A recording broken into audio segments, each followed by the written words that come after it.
Mark from the States, Mark from the States, it's Mark from the United States. Good morning, good afternoon, good evening. Mark from the States. How we doing today? I hope you're doing fantastic because I am. And I'm very, very happy and excited to be able to show you my interview with Cara Jeremy of the Magic Geekdom. They've been traveling around England. They've dipped across the channel into mainland Europe. And now they're back in the States. And we finally were able to get together and have this interview. I am so pleased that they took the time to give me and all of you what they really thought about England and living there and the good and the bad, the whole bit. So please come sit on this big fake couch and let's hear from Cara and Jeremy. But first, please go support their channel. The link will be in the description to their channel. They've got so many videos. I know a lot of you already follow them, but for those who don't know or who are wondering who they are, go to their channel. They're just a lovely couple, and I really think you're going to like this interview. The interview itself was kind of a chore to get. We've tried earlier. It just kind of didn't work out. It was my fault. I had some issues with audio. This time around, they are back home. Their current home, and the internet was a little wonky at times, but for the most part, I think it came out pretty well, so I think you'll enjoy it. So come, hang out for the next hour or so, and enjoy Cara and Jeremy. Hello, Magic Geekdom, Cara and Jeremy. Thank you so much for coming and answering some questions. I really, really appreciate you being here. How are we doing today? We're doing pretty well. Yeah. Thank you for having us. Thanks for inviting us. It's truly my honor. Like I said, I'm blessed that you've taken the time to come out and hang out with me for a little while. There's a lot of people who are excited to hear what you have to say and to see you. You have a lot of followers. Of course, you were recommended by many of the people who watch my reactions, and you've been gracious enough to allow me to watch a lot of your videos with them and hopefully introduce them to some new people as well. Nothing but good things they say about you, so well done on what you're doing. First off, I'm going to ask some questions that I have for you, and then we'll get into what some of the viewers have to know about you. Nothing too personal, I don't believe, but feel free to go wherever you want. Feel free not to go anywhere you want. It's up to you. It's all good. So my burning question is, how did you get into YouTube? It's been a very interesting, long journey. We started because we started by filming our vacations to Florida and going to Disney World. We started as, Disney fans filming our vacations. We just thought like, hey, this could be fun. Let's try it.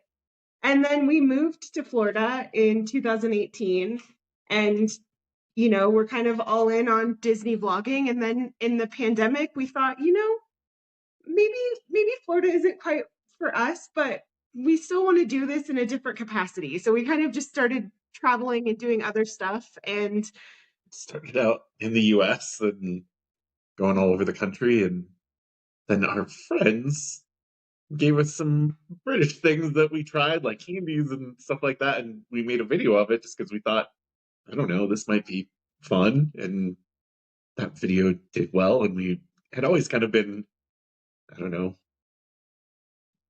Anglophiles, whatever, into UK music and TV and movies and stuff like that. It was always a place we were interested in going, and then we did. We did. Yeah. Yeah, I would consider myself quite an Anglophile as well. Do you have any ancestry that dates back to there, or any sort of familial connection? We both do, yeah. Mm-hmm. Yeah, I've traced part of my family back to Devon. So we were going to actually go visit this village it's in Dartmoor, and we were going to go there on our very first trip when we were driving down to Cornwall, but the roads were so intimidating. It was, tiny little narrow roads with high stone walls, and I got intimidated by trying to pass cars, and I said, you know what? This will be for a future trip. And so we didn't end up going and visiting any. We haven't visited any ancestral homes or anything like that, but hopefully in the future we'll explore a little bit more of that. Because I know at least for sure a Welsh background, but I think I have some things in proper England as well. Yeah, I'm about 50% British from all kinds of different directions. So. There's a good chance if you are from one part of Great Britain, you're going to have something trickle into the other parts as well. I know for me, it's like if you add up all the percentages, like 97% is from Great Britain. Oh, wow. Yeah. Yeah. Scotland, England, Wales. Like yeah. And then there's a little piece of me from Ireland. I don't know if it's Northern Ireland or the Republic of Ireland, but and then there's some, of course, Viking, some Scandinavian. But yeah, that's interesting. So you just kind of said, okay, we like British things. We love the food. We've kind of seen Disneyland. And we're all happy that you've gotten bored with Disneyland because without, allowed you to jump over the ocean there. And so you said, let's go ahead and go. Now, your first trip, was it just like a week? It was about 3.5 weeks. Yeah. Wow. It was like a big bucket list. Yeah. Well, we weren't sure if we were going to go again. Yeah. And as we were planning, it was like, every time because we already had a smaller audience in the UK from trying different foods and things. We had all these suggestions of places to go, and we still get them of places we still haven't been, but we were trying to see as much as we could of the places that we had been suggested. And so it just kind of got a little bit longer and a little bit longer, and we still haven't seen it all. Yeah. Oh, I don't see how that's even possible, seeing it all. Yeah. Just in the brief time that I've been watching like your videos and others, there's just, it seems like just the impossible task to even. Yeah, we just get a lot of people even that tell us that, oh, you've been to more places than I've been, and I live in the UK or England or. I've heard that as well. A lot of people go, I have never been there, and I live 20 miles from there. Yeah. But I imagine that's the same here in the States. Oh, yeah. People say, I've gone somewhere, and I'm like, oh, yeah, that's real close, but I've had no desire to go there or whatever. But so you went for 3 weeks. That's quite a first visit. But like you said, that you weren't expecting to come back, or at least so soon. Yeah. So how did it switch from 3 weeks to 6 months? I mean, we are digital nomads, so we don't have a home. We've been living out of our suitcases for over 3 years now. And it just seemed like, well, we're doing this kind of full-time travel thing here in the US. Why not go do it in some other countries too? And then the UK was kind of the natural first choice. Sure. So you were actually, before you went to England, you were doing these long, journeys and traveling just in the States and doing videos. Yeah. Oh, interesting. Are those up on YouTube? Yeah. I think most of them. We've not done as much of that since recently. Since we've gone to the UK, but there's New York and Pittsburgh and San Antonio. There's. Oh wow! I'm gonna have to go back and look. I've always just been centered on the UK, and I had really no idea that you were cutting your teeth here in the lower 48. That's awesome. That's awesome. So did you quit your jobs and just go, or how does that work? No, we both work remote. I have a full-time remote job. Jeremy does mostly freelance remote work and edits most of our videos. Edits our videos, yeah. And so, kind of grinded during the day, or when we're there, it's usually like get up early in the morning, go out, film videos, you know, go explore a city, and then come home or back to our hotel or wherever, and you know, videos. Are you doing your other work? Yeah, work for 6-8 hours in the evening. Oh, well, yeah. So the time change actually works in your benefit, in your favor. It does, yeah. Right. So you can get most of the day activities at the location you're visiting and enjoy yourselves, and then go back and sit in your hotel room or wherever and be Airbnb and do your work. That's awesome. I that's news to me, and I'm sure that will surprise a lot of people. I imagine a lot of people just assumed you quit your jobs. It's kind of like a Hallmark movie or something. It's like you quit your jobs, you sold your car and every ounce of belonging, sold the house, whatever, and you moved to the UK and England, and that's awesome. It's I mean, I think we have a lot of people that are probably under that impression. A lot of people that, think it's so neat what we're doing, and it is. I feel incredibly grateful that we do what we do, but there is a lot of stuff going on behind the scenes that isn't that exciting. Exactly. Yeah. I imagine you're probably pretty tired a lot at the end of the day. Yeah. I mean, I think by the end of our trip last year, we spent 3 months in Washington State, and it was just nice to be in one place for just to relax and chill out. Yeah. I imagine you were still putting out videos though. Yeah. Yeah. So editing videos, but and Jeremy, that's your job, is the editing. You do the editing for the most part. Carol will do one every once in a while, but yeah. Well, I'm gonna have to hire you to do my editing. I have zero editing skills, and I'm going to teach myself how to do it. And I get about 5 minutes in, and I'm like, no, I don't want to do this. You can do it. We both pretty much taught ourselves. Yeah. I did end up taking a class that covered it a little bit, but Jeremy's better at editing, which is why he's taken on the responsibility. Well done. Have you come across any towns or landmarks or anything that I don't want to say disappointed you, but maybe was like, how are we going to present this? Well, I think I can think of the fact that I think we enjoyed Stonehenge, but it's a little underwhelming, especially because you can't really go walk through it unless you're doing one of their special like equinox kind of events. You're just kind of in this outer circle of it, and we saw it. That is not a surprising answer. I've heard a lot of negative, like it's overrated. And I don't even know if overrated. I think underwhelming is a better word to use, because overrated means it was rated high to begin with. And I think from what I've been reading, it's never really had that. Maybe at the very beginning, earlier days, years ago, it may have been, but now they have it roped off. You can't even get near it, right? Yeah. Unless you know somebody. So I haven't really heard. Most of the people tell me just drive by it and you can see it get your photo. I mean, it is. You can see it from the road. I mean, it is. I'm glad we did it, but I never need to go back, honestly.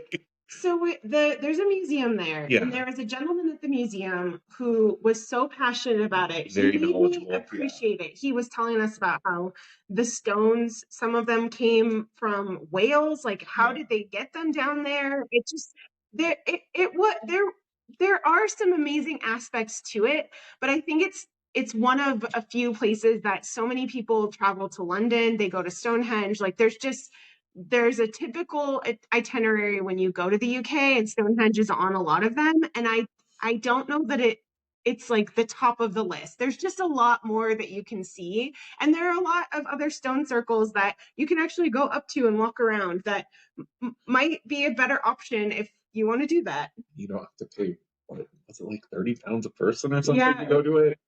Yeah. It was expensive.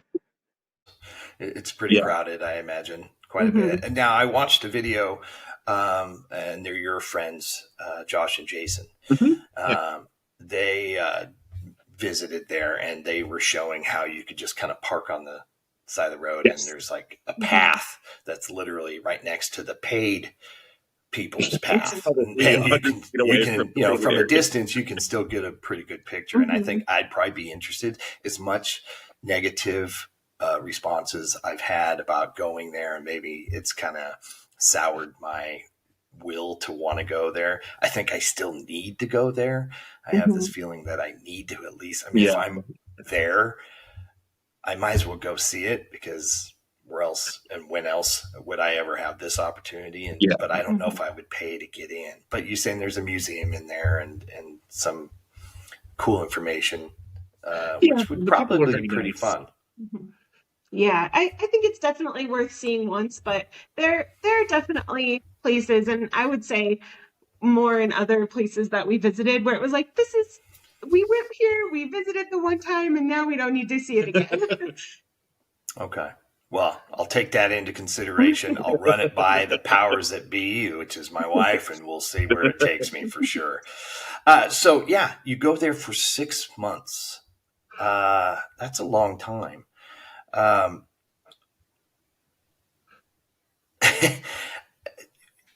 That's a lot of filming, I guess, is where I want to go to. That's a lot of filming. So let's kind of go back maybe your first few times filming, and how did you decide who's comfortable in front of the camera? Maybe both of you weren't. Maybe it just kind of took over time. I'm interested to when I do these interviews, which I've only done one other interview, so I make it sound like I've done a bunch, but I'm interested to find out how that process to you're sitting there with a camera in front of people, strangers, the comfortability of being in front of the camera. How did that come, or is it not comfortable still to this day? I think you overall are better at it than I am still. Yeah, I think there just comes a point in time when you just have to say, like, you know what? I'm going to be confident in front of the camera. It's almost like you just can't care. It's like, yeah. And you're never going to see these people again. Yeah, there are definitely places that we have gone where it feels very uncomfortable to film in certain situations. And it's like, we just got to make the most of it, maybe lower our voices a little bit and try not to bring too much attention to ourselves. But yeah, you kind of just have to make the commitment and just say, you know what, we're doing it. Yeah, I've done some filming outside, and it is definitely a hurdle that you just kind of have to go for it and just do it. Which a follow-up is you're visiting all these wonderful places, seeing all these incredible things. How do you divide and split the time between enjoying, because you're kind of on vacation in a sense, and filming because you have an obligation, quote unquote obligation, to get it on video and to explain what you're seeing? And how do you balance that?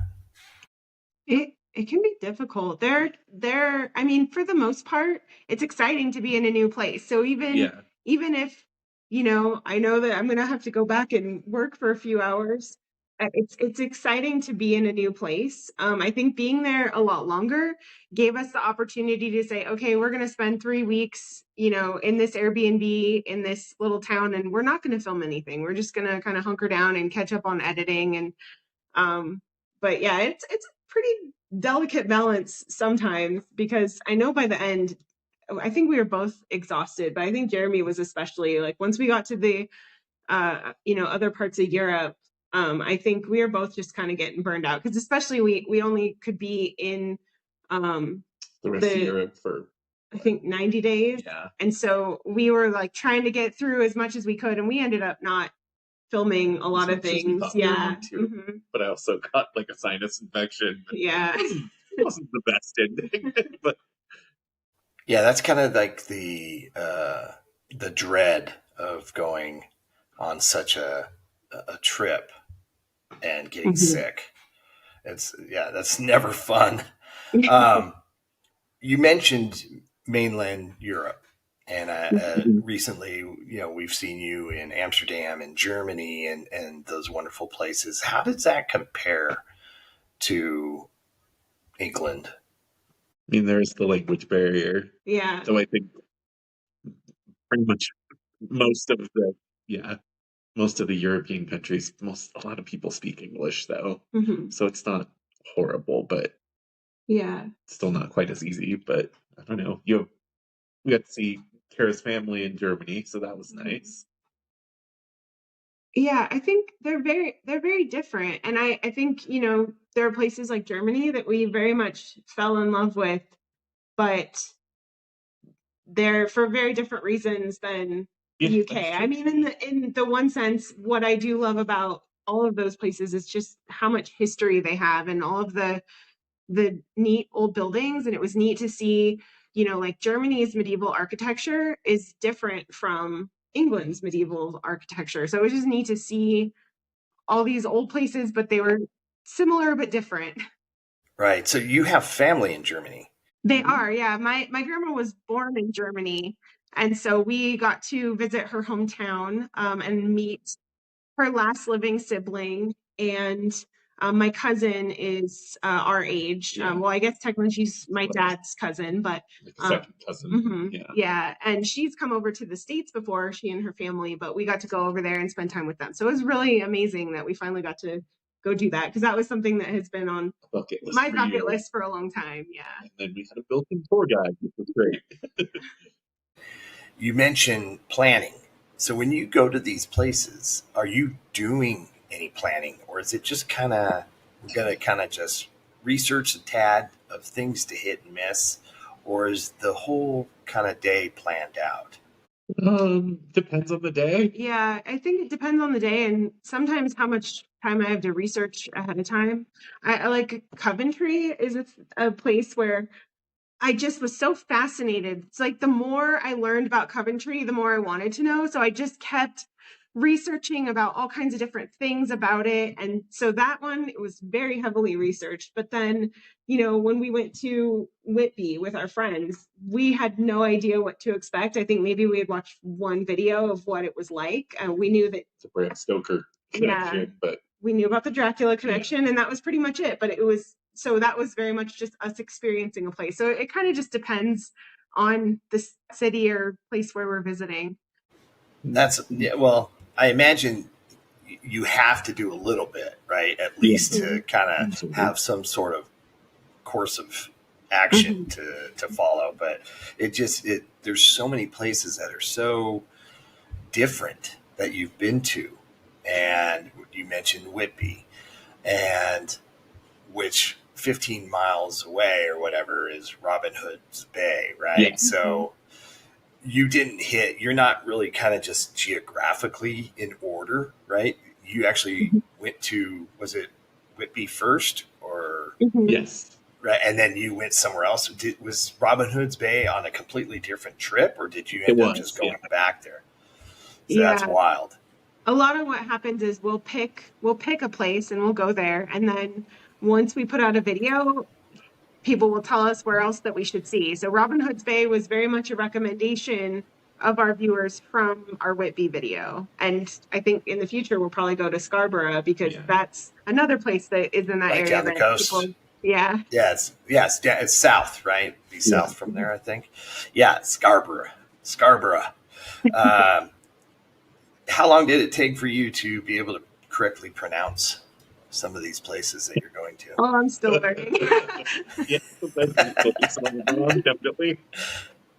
I'm sure your viewers, if they're anything like the few that I have, are awesome resource on how to pronounce things. And they're quick.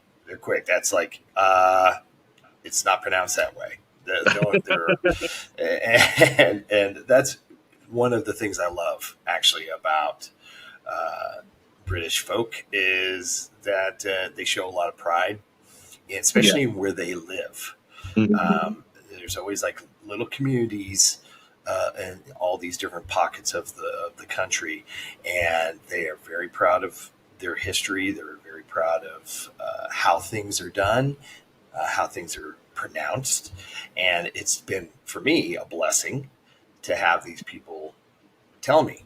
Like I was pronouncing Scarborough, how we would pronounce it here in the States, Petersboro, but they're like, it's not borough, It's learning those little intricacies just in the language and how to pronounce things that I've actually really enjoyed. So I don't feel it's negative when someone comes out, you're saying it wrong. Yeah, no, I agree. I'm sure you get as well. Yeah, of course. I mean, I don't want to go to a place and call it the wrong thing. And if I do, I feel very bad about doing that. Yeah, I don't want to continue to do it after someone tells me the correct way to do it. Yeah. We're on the same page there. Yeah. Borough Market is a perfect example. Yeah. I think we watched enough Americans about going there before we went that we were calling it Borough Market, and we were kindly let know that that's not how we say it. So I'm going to get into some of the questions from some people. Now, a lot of these questions I'm sure you've gotten already at some point in time. I have queued up your things you miss from the UK video. I may be reacting to that. So thank you for allowing me to do that. And I'm also pretty excited to find out what are the things here. So hopefully there's no spoilers here, but we'll see. In your most recent ones, I noticed that you had your dog with you on your journey. Now, I imagine out of, I don't know, necessity, but just maybe more convenience. I mean, it's probably a lot of money to board an animal. And if you're able to, so do you find? Actually, this is another question for me. Do you find that they're a dog friendly country there? Very much so. More so than here. Yeah. I think we were so pleasantly surprised by how easy it was to bring her to so many places. She could go on trains. She could go into pubs. I mean, yeah, she could go into a lot of places that most restaurants. Yeah, that it's hard.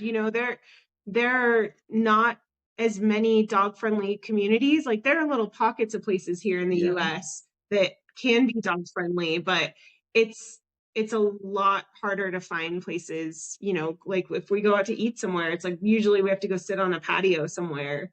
Where if we have her with us, if we have her with us, where we could easily find a place to bring her inside there. So that was, as pet owners, it was very nice. It was a nice experience. And your dog's name is Carly? Yeah. Shout out to Carly. Well done. A budding star of your videos for sure.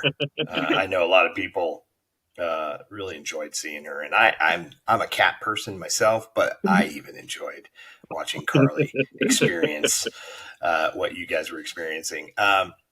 This is from Carol. This is to go along with talking about Carly here. She was wondering if there was a change in Carly's behavior once she got into the UK. Like, I guess, did she know she was a long ways from home? I'm not sure. I think the one thing that she kind of got a little bit more friendly with other people, because I think in the UK more people are, not that doesn't happen here, but I felt like more people were interactive with her. Like, can I pet your dog? Can I say hello? And so I felt like she got a little bit more confident of like, hi, want to say hi to me?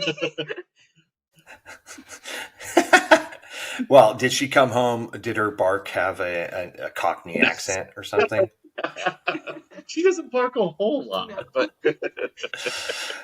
well, she seems like a real happy dog, and just and very cool. That's interesting to know, because not being a dog person, I don't take my cats anywhere. I just lock them in my house, right? So I don't really have the experience. I had that dog when I was younger, but I never thought of taking the dog to a restaurant or on a train or anything like that. And you're saying, that's totally normal which you're right, it is completely different from here. Yeah. Because I never see dogs in restaurants unless it's a service dog or something, or in a purse, which is a whole nother story. But it seems a lot more common that dogs go on holidays with people there too. Yeah.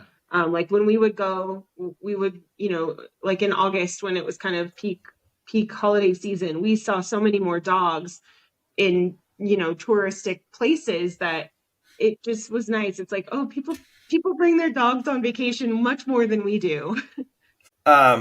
Peter, he would like to know what inspired them to travel, as when he first came across them, it was taste testing British foods. Now, we've already kind of touched up on this. If you have anything to add, feel free. But I think maybe you've already kind of answered this question. I think the thing I would add is just, through the videos that we had made beforehand, we had friends that lived in the UK, and that was another motivation to go over there, is to see them and see them in their own hometowns and be able to visit those. Besides, so you had friends who lived in England. Helen would like to ask, please ask them, as they've been in the UK for quite a while, do they feel assimilated to being almost British? Yeah, I feel almost British. I think it depends on the day and who we're talking to, but I feel like for the most part we've been very warmly welcomed by people there. Yeah, I think we'll probably make a video about this at some point, because there are a lot of things that I feel like I've adopted since we've been to the UK. Like I used to, as Americans, we don't really use electric kettles. I used to microwave water all the time. Someone made fun of me when we first got together that I bought an electric kettle. Yeah, but now I can't imagine microwaving water now. So yeah, there are definitely things that make me feel a little bit more British than I did before. Mark from the States, Mark from the States, it's Mark from the United States. Yeah, I think Coventry was one of them. Is one of them, I think. I think Nottingham was also kind of surprising, just because I think I have this idea of what Nottingham is in my head, and it's like Robin Hood and a little old medieval village, and it's a big bustling city. So it was very different from what I think I was Sherwood expecting. Forest, but it's not right there. So there is a Sherwood Forest. Yes. That's what you are saying. There's a Sherwood Forest out there. So it's real. Yes, essentially.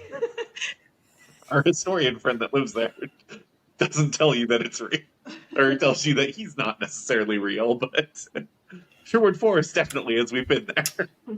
Well, there's got to be some truth to some of it, right? Yes. It can't all be make-believe. Robert wants to know when you're going to move there full-time. And if you did, where would you live? That's a tough question. So I think, I don't know. It's a lot. It's not that easy to move there. Yeah, it's not simple for us to try to do that. I don't even know where we would begin. I don't even know how we would do that. I think it's definitely a possibility in the future. Yeah, or at least maybe another longer trip like that in the future. But I think for now we'll probably continue to just take shorter trips there, once or twice a year. And maybe one day we will. I don't know. We'll see. But where would we live? I don't know. I think we both like York a lot. Yeah, but then we visited York in peak summer, and it was so busy that I thought, maybe somewhere a little further out would be nice. I don't know. It's tough, but I do really like Yorkshire in general. Yeah, maybe somewhere on the coast. I don't know. I could see you guys living in a small little village, maybe along the Cotswold Way, running a little inn tavern type place. I could totally see it. I think that would be ideal for you guys for sure.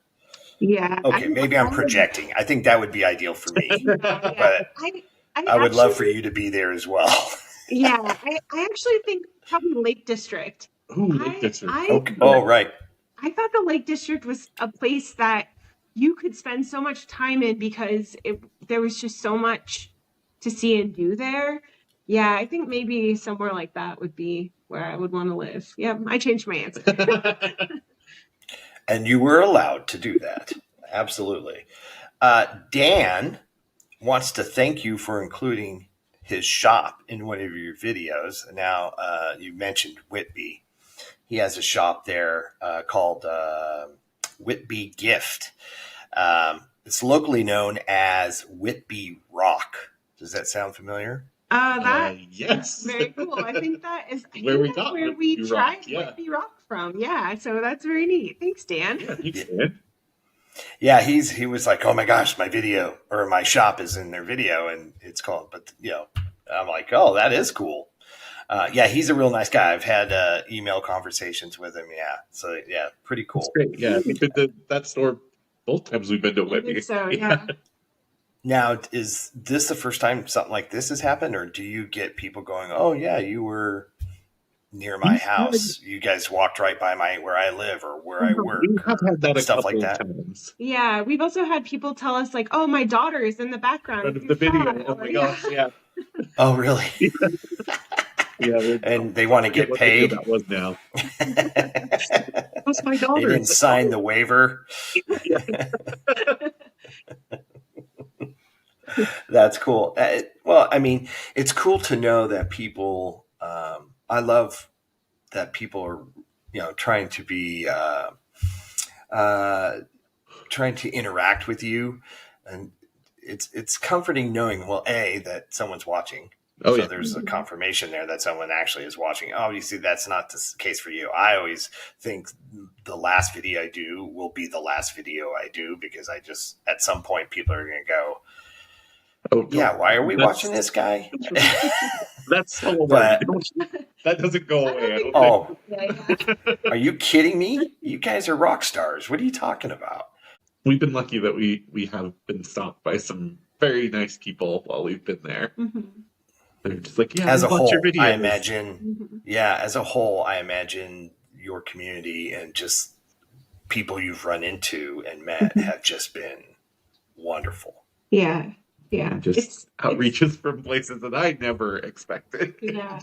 Yeah. It's been amazing. Just the people that we've connected with, the people that we've met through doing this. I'm friends with a few people. Yeah. It's just a wild thing because it's not something I ever imagined.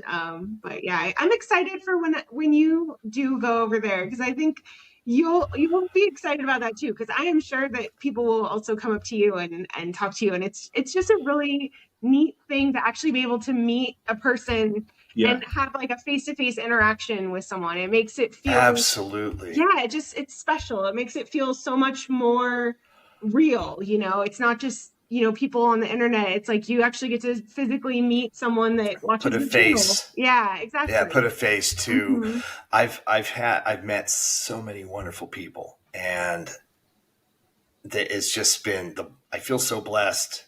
They're just so kind, and things that they've offered, and I've had one gentleman offer me his car to use while we're there.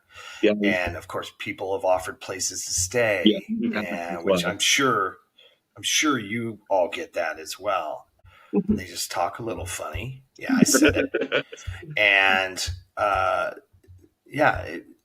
I've found just in my brief experiences them to be just overwhelmingly friendly and kind and generous and just lovely people as a whole. Really only ever had one interaction that in person that was like kind of weird. Oh, what was it? The Black Sabbaths from. Oh. That one guy that stopped us. He's just like, I've seen your videos, and didn't really say if he liked them or anything, and then was just okay, bye. Just left it at that. I've seen you on the internet. and walked away. Yeah. That would be a little creepy. Yeah, we had some guy just like from across the street just shout YouTube. Oh yeah. We were thinking. Didn't cross the street. You guys are celebrities. Yeah. How does it feel to be celebrities? Weird. I imagine I don't get anybody shouting YouTube here where I live, of course. Well, we don't hear you. I don't even think my family watches my videos, which it is what it is. But I do, when I do go there, I am going to try to do a meet and greet for anybody when I go to London. I want to, of course, go to a pub. Yeah. And whoever can make it. Yeah, would be awesome. To do that at some point. Mm-hmm. You should. I have weird anxiety that I feel like I've been dealing with, so maybe next time we will. But I don't know. There's something that gives me anxiety about like a big group meetup. But I'm sure it'll be fine. It's all in my head, as anxiety is. But yeah, maybe next time. I also think we don't plan a lot of stuff in advance. Like last time when we were there, we thought we would have so much planned in advance, and we ended up not really planning things out as much as we thought. So we didn't end up doing any kind of meetup. But yeah, definitely in the future. Where would you do one? I think he said London. Well, like I said, it's definitely going to be a pub. I'm going to be in London. My first trip over will be in London. Primarily in London. So definitely, definitely would be a pub. I would love to get out of the city. Maybe I would love to go see Portsmouth. I don't know how close that is or how far it is by train. There's a couple other places I would love to, maybe in York, somewhat close.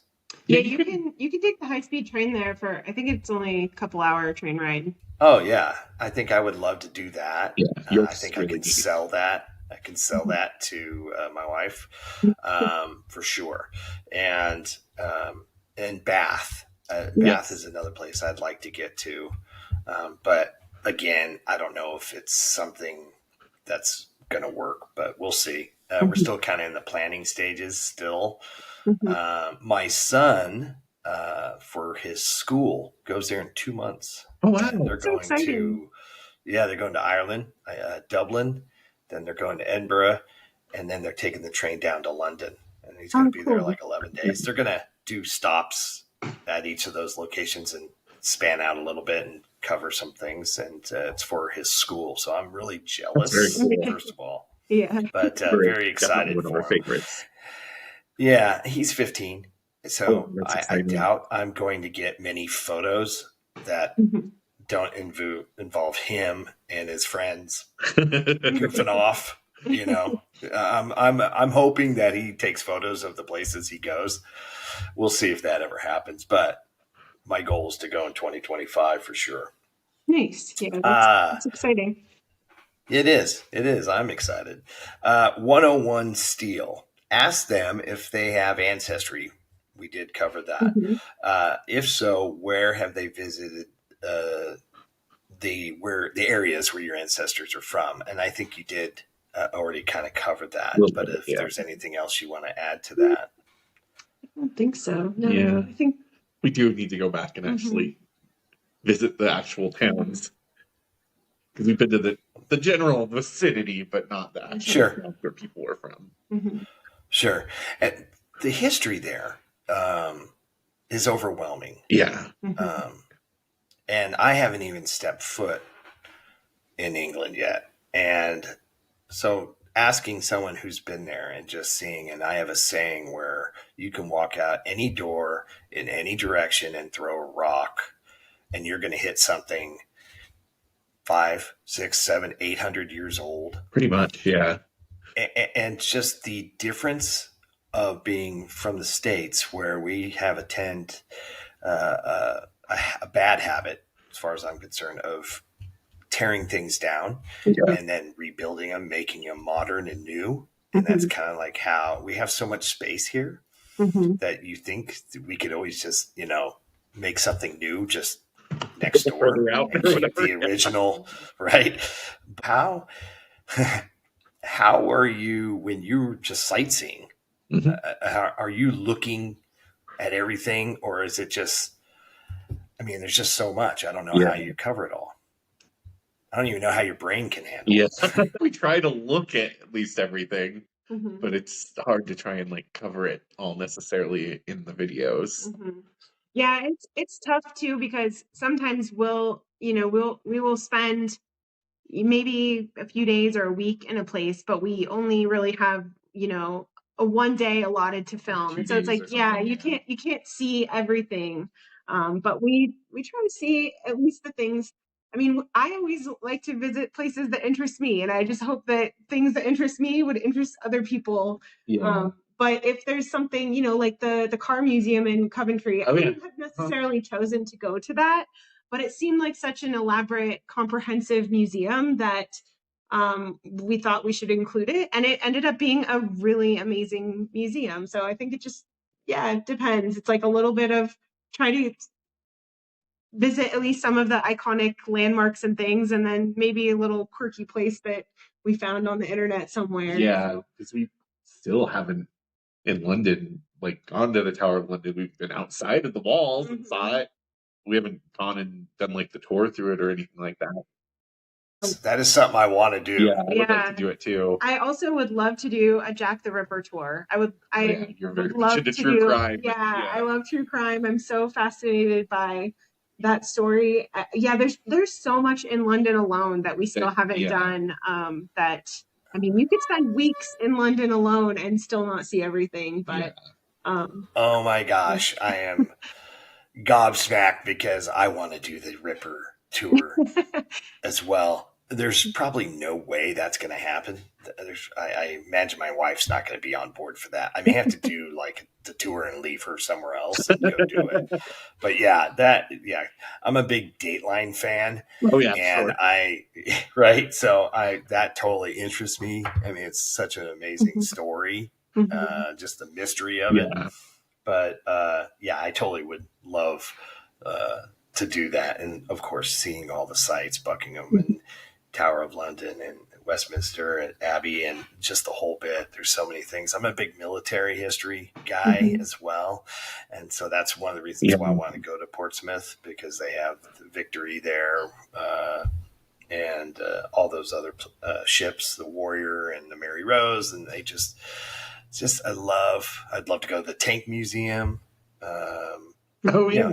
We haven't done that either. Just some cool, and their museums are pretty much free. Most of them are, most of them.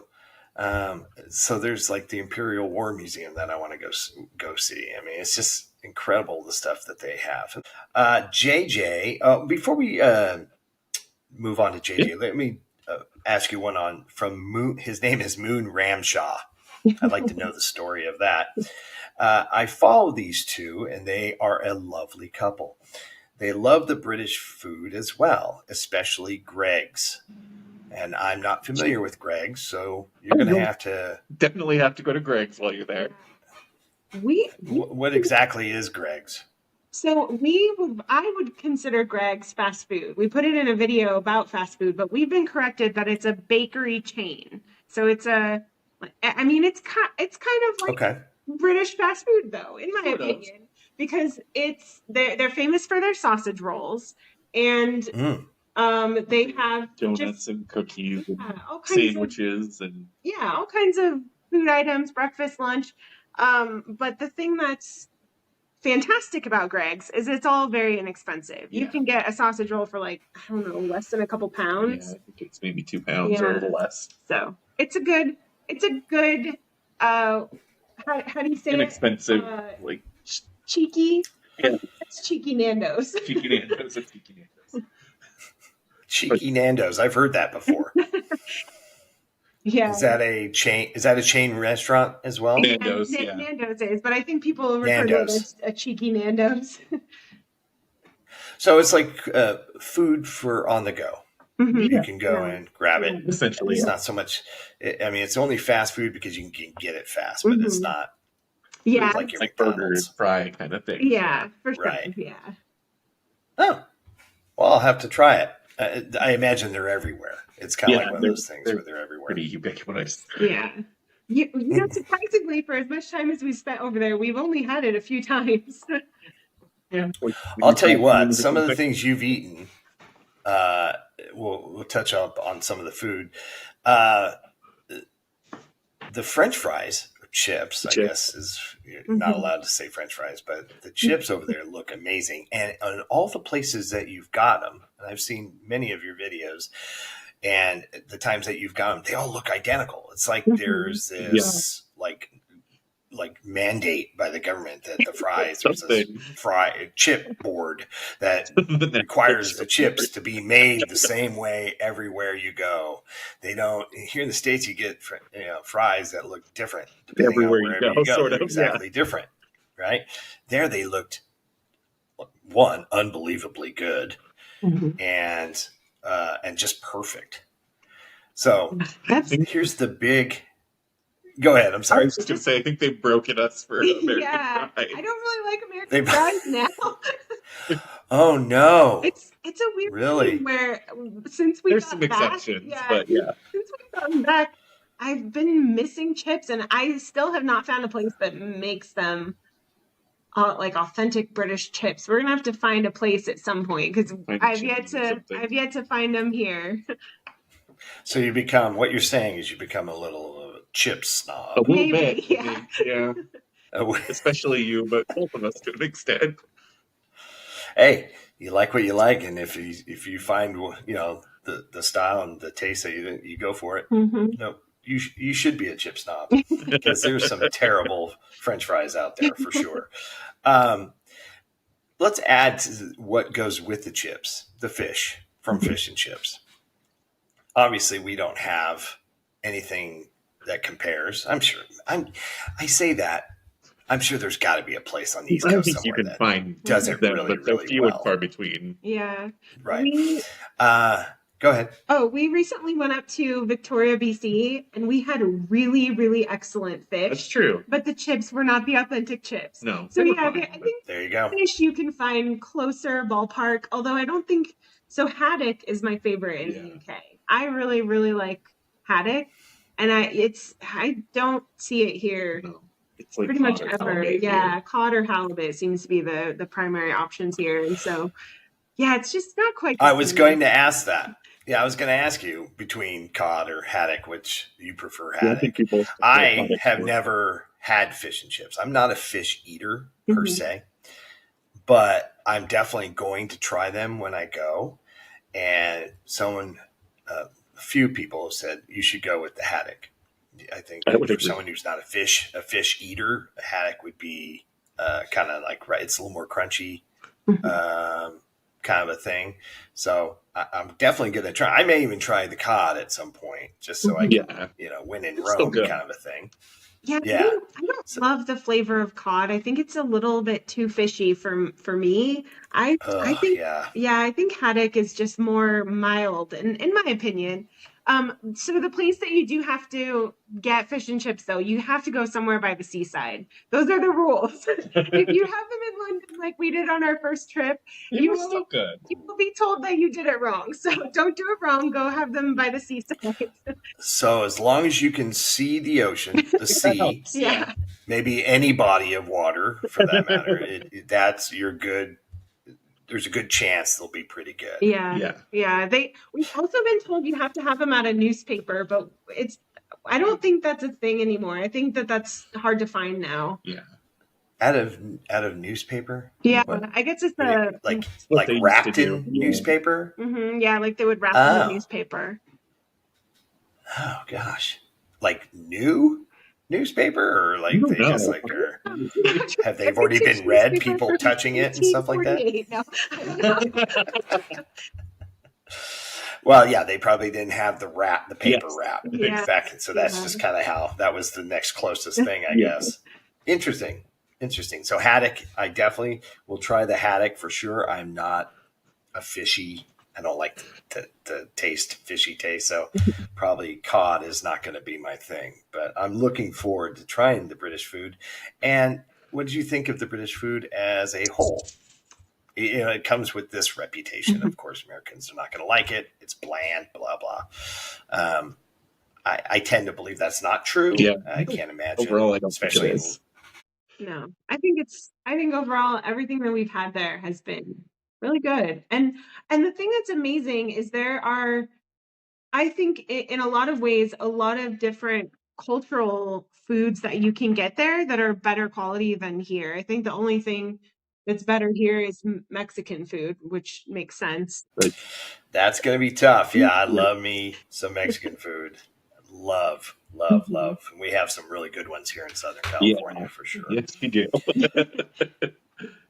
We're almost finished here. We got JJ, who came in hot with 12 questions. Oh, wow. Won't go to all of them, but I'm just letting you know. They came prepared. And so you have traveled around the UK for many months. What is that first surprised you the most in your travels? What probably, I guess, let me add to that. What is lasting? What have you brought home with you? You know what was one of the biggest wow moments I had was using bathrooms over there. We do public bathrooms wrong. We do in the US, yes, because we put gaps in our stalls. There's like big gaps underneath. You can like see the person walking past you, make eye contact with someone through the stall, and they don't do that there. They have like full door to ceiling, full closed door. How are we doing this so wrong? I don't understand that either. I mean, they have the saying "mind the gap," right? Yeah. So you don't have to in the restroom. Honestly, yeah. I if I can help it, I will never use a stall because you can always see people looking in. It's like, oh god, this is so weird. I might as well not even have a door at some places. Yeah. It's just ridiculous. I think there's some. I think the reasoning behind it, from what I've been told, is in case of an emergency, there's a way to get in there. That makes sense. I also think it's probably just cheaper to build it that way, and similar to the UK wanting to preserve buildings. Like preserving buildings is expensive, and I think maybe in the US we just tend to take the cheaper route with construction in general. Possibly. Maybe. Possibly. But yeah, that is a problem, and I'm sure that is how about you, Jeremy? Is there anything that you've kind of lasting of the things? I think you get to see just there is so much culture there that because you are so close to Ireland and France and Spain, and like we had, geez, I can't even. The person in Whitby stopped us, and where did they say they were from? I forget. Latvia. Just like they. I mean, we've lived, both of us, separately in like the LA area and have been to like New York and stuff like that, but just which are kind of culturally melting pots, but it just seems different, especially in like London. Mm-hmm. There's just so many cultures there, which I think I appreciated a little more. Yeah. When you were in London, the Indian food, they say is a pretty big deal. I think, I mean, I don't have a lot of Indian food in the US. I've only been to a handful of Indian restaurants, and usually they're a buffet. Yeah. And so I think that was one thing that was kind of surprising there is how much better quality, how much I mean, I guess there's so many more options. Yeah. And I don't know, I've learned about so many different dishes that I never knew existed. Yeah, the Indian food there is phenomenal. Also, we've had some really good Chinese food there. It's very different from American Chinese, but really, really good Chinese food there. Huh. Interesting Chinese food. Yeah, I know the Indian food is like, it's almost like the national. Yeah, the food. Chicken and tikka is kind of the national dish there, even. Yeah. Right, which says something to the diverse choices that you have, I guess, for sure. Is the pace of life there different?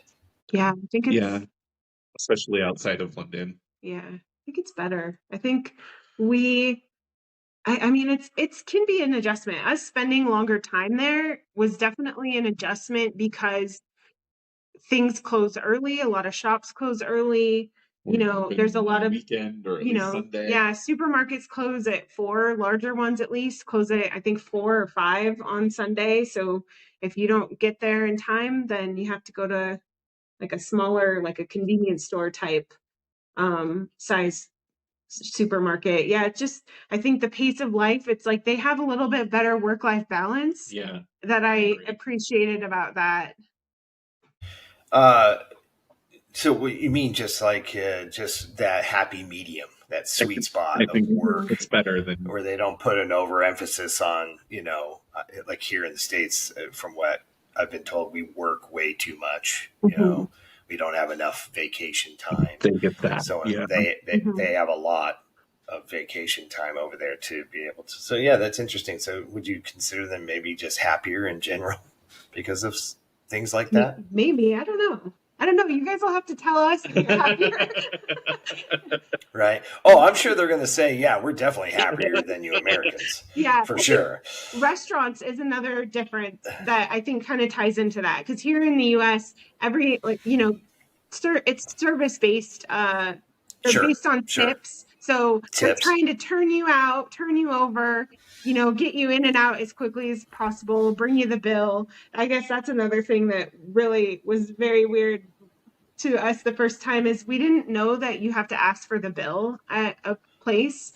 And so we're just like twiddling our thumbs, waiting for our server to come bring us the bill. And an hour and a half later, we finally figured out that we needed to ask for it. But it's like, we'd like to go.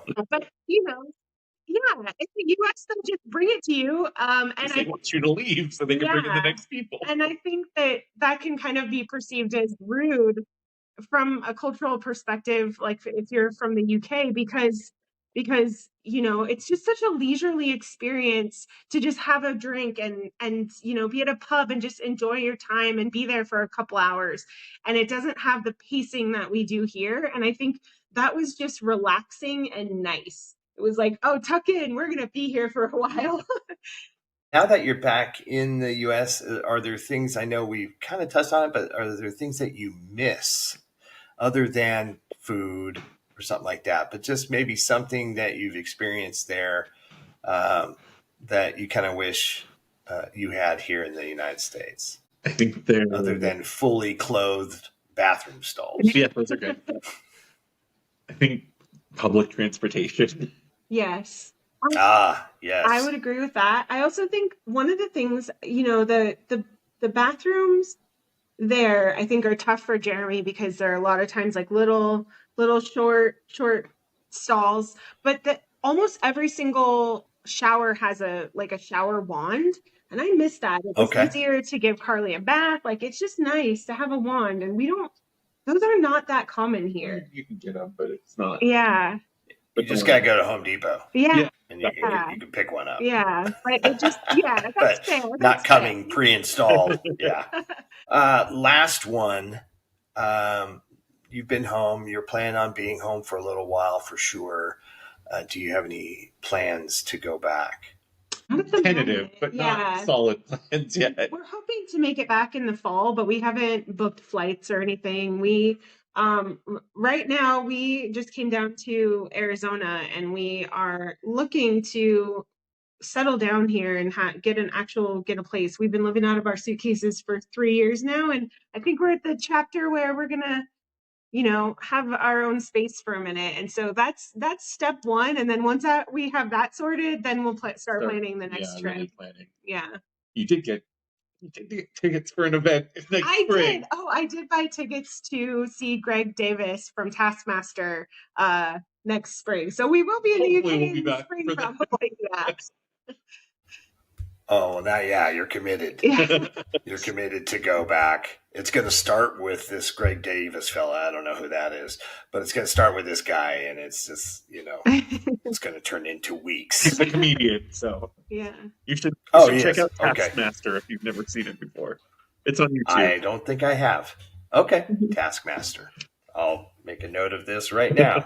Taskmaster. Have you watched any of the British game shows at all? Yes, the one that has cats, something with cats, 8 or 9 out of 10 cats. I've seen that. I like Jimmy Carr. I like Jimmy Carr. So I've seen a lot of those, and they're all kind of similar. There's something about lying.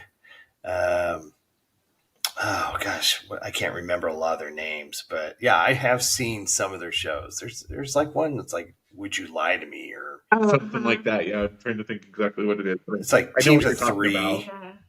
It has that David Mitchell guy, I believe is his name. So I have watched a lot of them. They're panel shows. Yeah. I guess that's what they call those, right? Are pretty popular. Yeah, we don't really have those no, here not really. as much, That's definitely a difference. So I do find it very fascinating, and I remember watching it, going, "Wow, they could say that on TV," and it's like, wow, they're pretty.